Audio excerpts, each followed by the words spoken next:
What is Yule? I'm not talking about the age-old question of whether Christmas stole Yule or vice versa.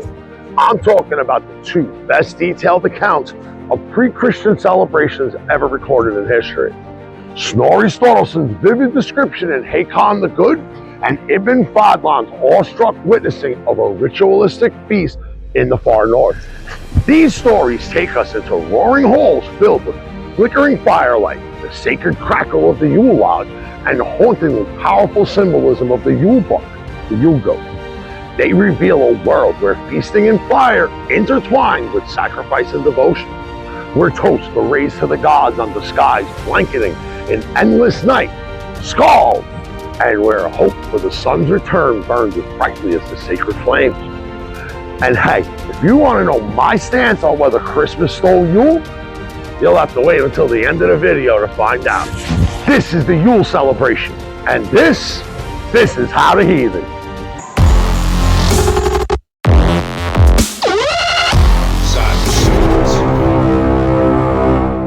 First off, before we start, it is absolutely freezing in the Northeast right now.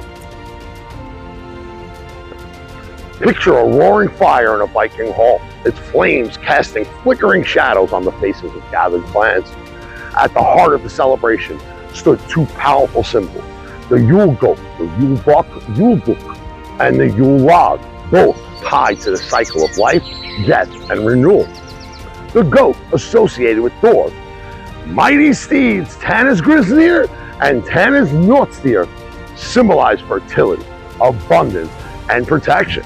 Goats were often sacrificed during Yule, with its meat shared in the feast and the offering believed to secure the god's favor for the coming year. The Yule log complemented this symbolism. Selected with care, it was the largest and sturdiest piece of wood, meant to burn long and bright through the darkest nights. Before lighting, blessings were offered to Thor and other gods, asking for strength and renewal. As the log burned, sparks leapt like embers of hope, carrying the people's prayers skyward.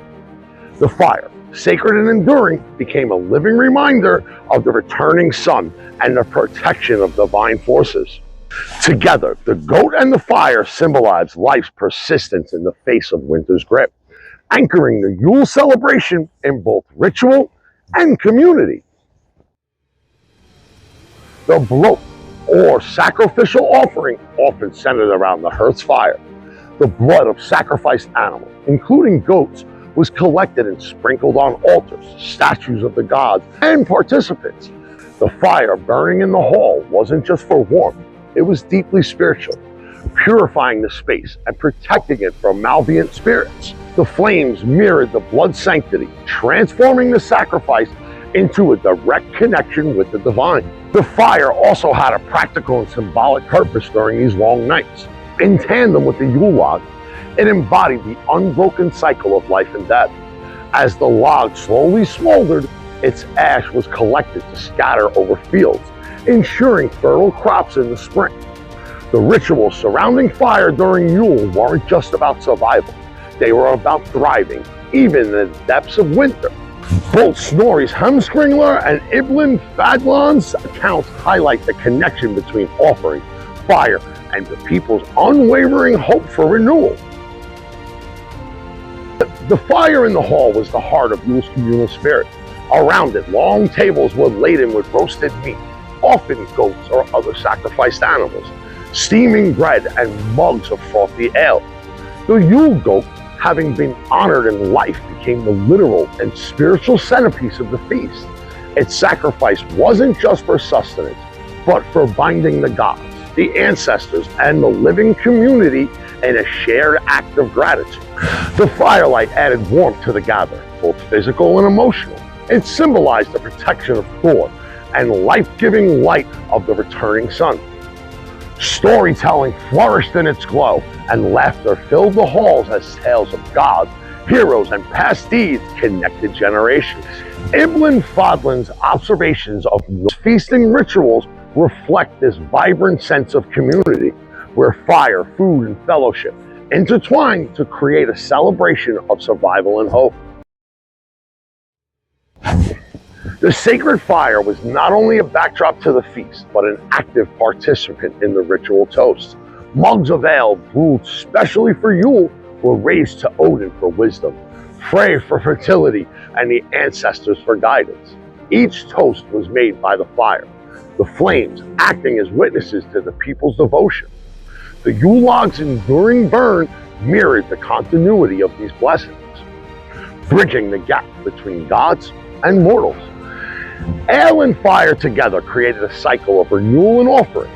Just as the Yule log turned to ash, only to nurture the earth come spring, the ritual toast symbolized giving to the gods, so the gods might give back.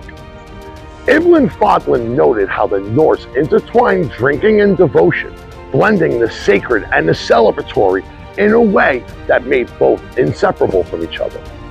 The fire anchored these acts, its flickering light a reminder of the gods' presence and the promises of brighter days ahead. The Yule Goat and fire also embodied the seasonal themes of life and renewal. The goat, sacrificed and consumed, represented the cycles of life. What dies feeds new growth. The fire, especially the Yule log, symbolized the sun's return, its slow but steady rise after the longest night of the year. Together, they spoke to the Norse belief in resilience in enduring the harshness of winter to welcome the abundance of spring. Inside the hall, the fire burned as a guardian against the darkness outside. Evergreens adorned their space, their unyielding green a promise of life, and the Yule Goat's offering ensured that that promise would be fulfilled. Fadlan's writings, paired with Snorri sagas, highlight how Yule was more than a seasonal festival.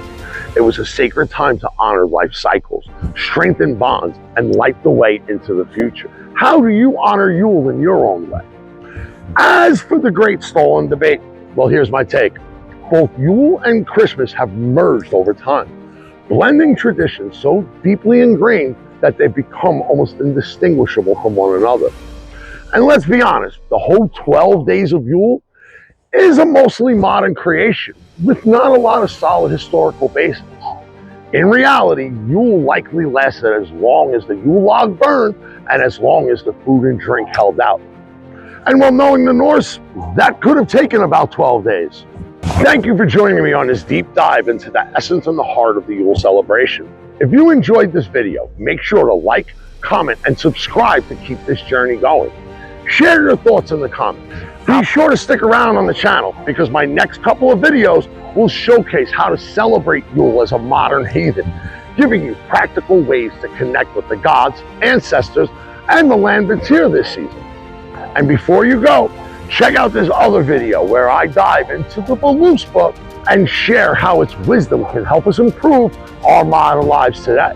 For that video, click the thumbnail right here. And until next time, if you're in the Northeast, stay warm and absolutely stay fucking savage.